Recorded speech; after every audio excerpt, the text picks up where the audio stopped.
This is a video lecture for HKIN226, Focus on Personal Health at St. Francis Xavier University.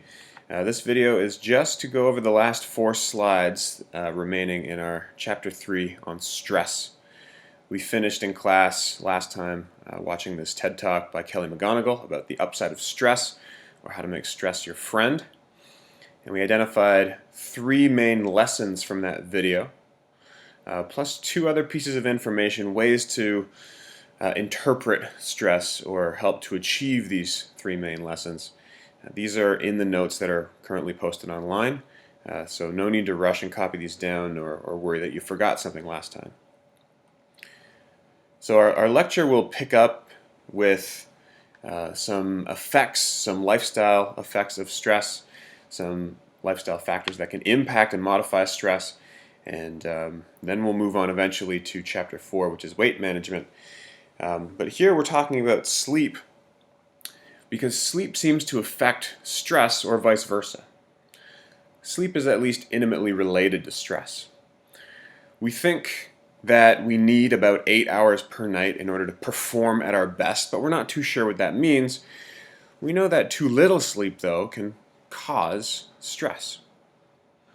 Now, what we're interested in, as far as sleep goes, is the REM and NREM cycles, rapid eye movement and non-rapid eye movement cycles. We transition back and forth between these a few times each night. REM sleep is characterized by, like its name describes, rapid eye movement. And this is where your body seems to be more active and tense. This is where you dream. And NREM sleep is a state of temporary paralysis. No dreams, the cortisol drops in your body, your heart rate slows, your breathing slows. And this type of sleep that we think is mostly regenerative, although sleep itself is still very much a mystery. But it's important in terms of cortisol because it's what drops cortisol mostly over the course of a night. Now you can see cortisol here in this figure, a trace over a given day for an average person. It tends to ramp back up in the late hours of sleep, and it's at its highest when you wake up. And then it gradually declines, but there are peaks and valleys depending on how stressful your day is. Now sleep deprivation, as you can imagine, not getting into that NREM sleep might not allow cortisol to drop as much. And so cortisol being one of the major stress hormones that we identified earlier, you can see that sleep deprivation might impact the amount of stress you feel on a daily basis. And we'll talk about how some coping strategies might impact cortisol, impact the feeling of stress with sleep later on in the chapter, just a couple more slides, and we'll talk about that right at the end. But it's not so much only lifestyle choices that can affect sleep. Sometimes medical conditions that require treatment can also affect sleep without you even knowing it.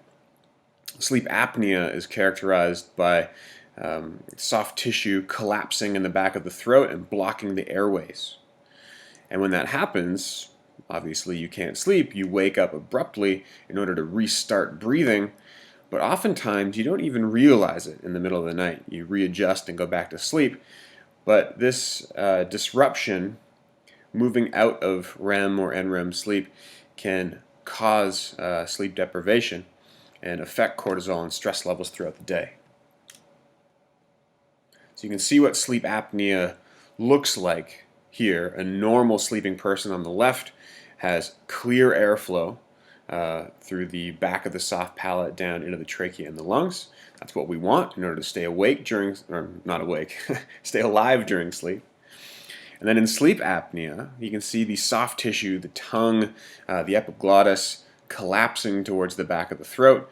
Air can't get into the lungs, and so you wake abruptly to correct that scenario. Now, there's some discussion on whether sleep apnea is the pre-existing condition and that disrupts sleep, or if some negative coping mechanisms, such as alcohol, that induce a deep coma-like relaxation might result in apnea and cause some of their negative effects on stress, at least partly in this way. Now overall, what we've discussed the disruptions to daily life and stress as a whole can be traced back to time management. We talked about how at their roots a lot of stressors are psychological challenges. Dealing with those psychological challenges involves a high degree of time management, appropriately focusing your efforts to either deal with work that is challenging you or deal with the psychological challenges themselves.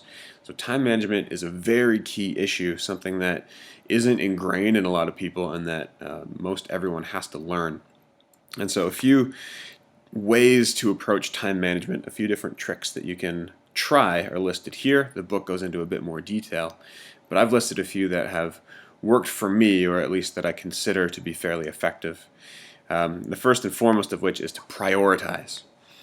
If you can group activities that you have to do in a given day into critical, essential, at the highest level, and then maybe important things that you want to get done but aren't critical, and trivial tasks, things that you might like to do, but if they don't get done, it's not the end of the world. Making a hierarchy like that allows you to focus on the most important, and by tackling those and satisfying those, you're much more likely to feel rewarded and be less stressed when they aren't completed. So prioritizing essential to important to trivial, and then focusing on the essential and important and leaving the trivial are a great way to deal with time management. Everybody's peak time is different. People are more productive at different times of day. Some people are early risers that really like to get work done early. Some people wake up slow and are night owls and stay up later, get a lot of work done when people aren't around and it's quiet at night. Everybody is different. There's no one formula that will work for you, and sometimes this can largely depend on your schedule as well. Maybe you're very productive in the middle of the day, but if you have classes throughout the day, it might be hard to carve out some time to do work at your peak time to tackle your priorities that you've set out. So really think about when you're most productive, when are you least distracted, and when do you have time. The combination of those things will be your peak time. Third, we want to set attainable goals, because impossible goals by definition aren't ones that you can satisfy and will lead to failure. And no one likes that feeling of failure. That causes more stress than anything else. But progress made by satisfying accountable, realistic goals helps keep things in motion, helps minimize stress levels associated with staying stagnant. And so realistic goals are very important. In a way, budgeting time to satisfy those realistic goals is equally as important. And we often underestimate how much time it takes for a given goal. A good rule of thumb would be to add 10 to 25% more time to the time that you've allotted to satisfy a goal or to perform a given task. Some people prefer to do despised tasks first, those tasks that hang over your head for the entire day, that no matter what, you're going to be thinking about it, you'll dwell on it, and it will inform your mood for the entire day. So why not do those tasks first and then focus on things that are perhaps more preferable, more fun later on in the day. This also specifically works well for people that are more active in the mornings. If your peak time is in the morning, doing those despised tasks when you have the energy really allows you to focus on perhaps more mundane things, or things that you find more fun, more rewarding later in the afternoon, when perhaps you're not as motivated.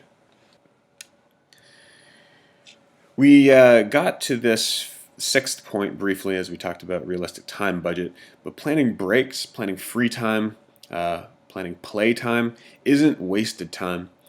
It allows you to detach, remain objective, remain apart, and not get sucked into a lot of the work that you're doing.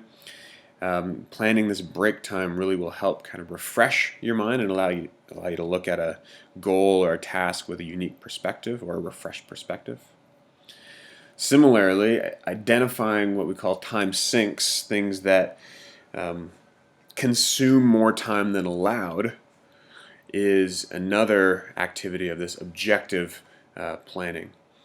Avoiding things like sitting down to watch TV for 5 minutes that turns into 2 hours, or looking at Facebook for 5 minutes that turns into 3 hours. And I think last but not least, the one that I've found works best for me is to just start.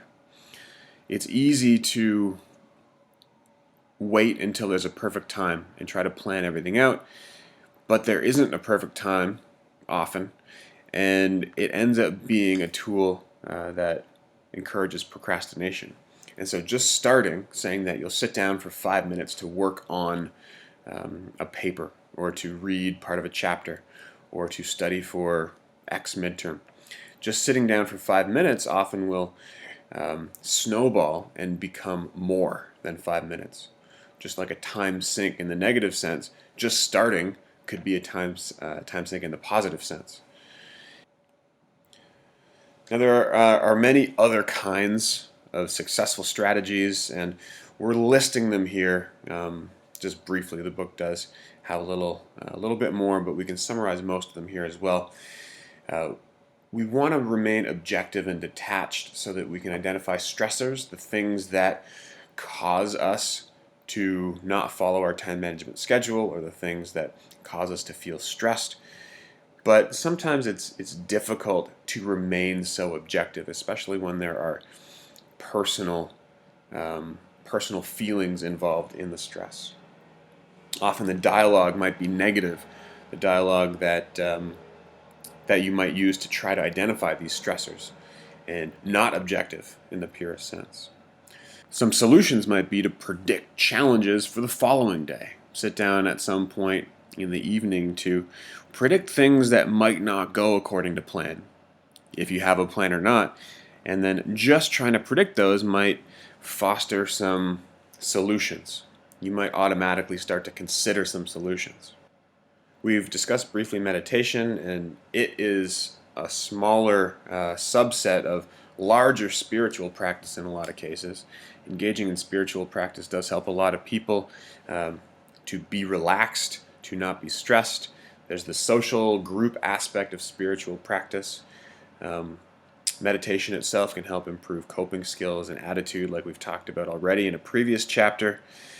And just breathing, which is associated with meditating and often with spiritual practice as well, can elicit the relaxation response.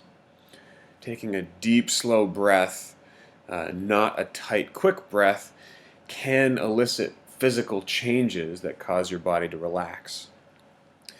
This is the opposite of the fight or flight mechanism. We are doing the opposite physical changes to the fight or flight mechanism by taking a deep breath. And this is one place where we have control. We can actively take control of our breath, to take a long, deep breath, and some people might find that specifically is very relaxing.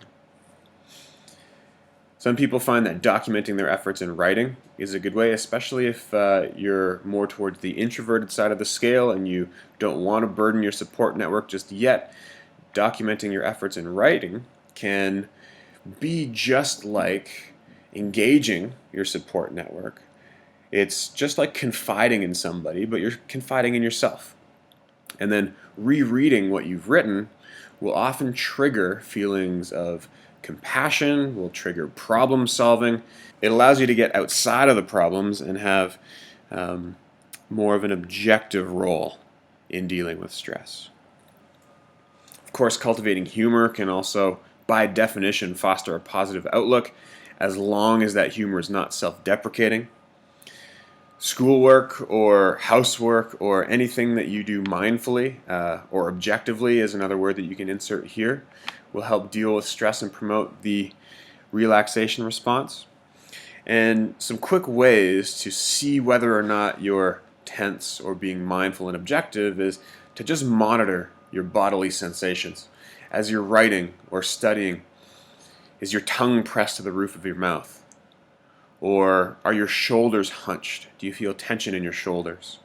Or are your calves tight? Are you bouncing your legs? Often those things are related to being active Sometimes they're motivational, but oftentimes they're related to stress. And so take a moment just to release all those areas. Take a moment to actively contract some muscles, your hands, your arms, your legs, and then focus on letting them relax. And do this throughout the body. This is a great way to induce relaxation briefly while you're doing any kind of work, schoolwork, housework, etc. Music can have a very positive, very influential role in our lives. It can be motivating. Upbeat, fast-paced music can be motivating, but you can use relaxing music, lyrical music, instrumental music to initiate the relaxation response. And lastly, a suggestion the book gives is biofeedback, monitoring your vitals, actually having metrics to see what heart rate or breathing rate are, and then using those to try to find ways to relax. But in practice, for a lot of people, focusing on those types of metrics will cause them to accelerate or might promote stress. So it's a very individualized strategy. Now we'll mention a few negative coping strategies, but these will be explored in more detail in the coming chapters. Overall, these strategies generally are symptoms of a deeper problem or challenge. Symptoms of a psychological challenge or symptoms of a time management challenge, symptoms of social anxiety and fitment. A lot of these can be used to help alleviate those situations because they provide temporary relief and they allow for avoidance of the underlying challenge. So things like tobacco, alcohol, drugs, etc. Food is psychologically rewarding. All of these things can provide a temporary satisfaction that diverts your attention away from whatever the true challenge is.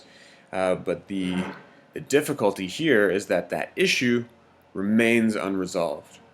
And so while it seems that these coping strategies are helpful in the short term, on the long term, they're very much not helpful and can be quite disruptive. One example that we can see a direct relation to the stress response is with something like caffeine that we know heightens our awareness and is a stimulant. Caffeine later in the day can cause release of cortisol. And if we think back to the idea of sleep as cortisol management, going to bed with a higher level of cortisol might mean that you might not be able to get it down to the levels that you normally would while you're sleeping. You might fall asleep slower, and then at the start of the next day have a higher level of cortisol. You might be more likely to be stressed and irritable because of an induced sleep deprivation. So more detail to come on these, and there's actually some really cool research to look at the effects of some of these drugs. Caffeine, we have a really good idea about its roles in the body, but things like marijuana and opioids, we don't have a whole lot of well-founded research to back up their positive or negative use. We'll see what there is out there, but for right now, avoidance and moderate indulgence at most is recommended. So those are the final few slides in our section on stress. Coming up, we'll have 2 videos on weight management. Those videos will be available for you, and I'll send an email out on where to find those.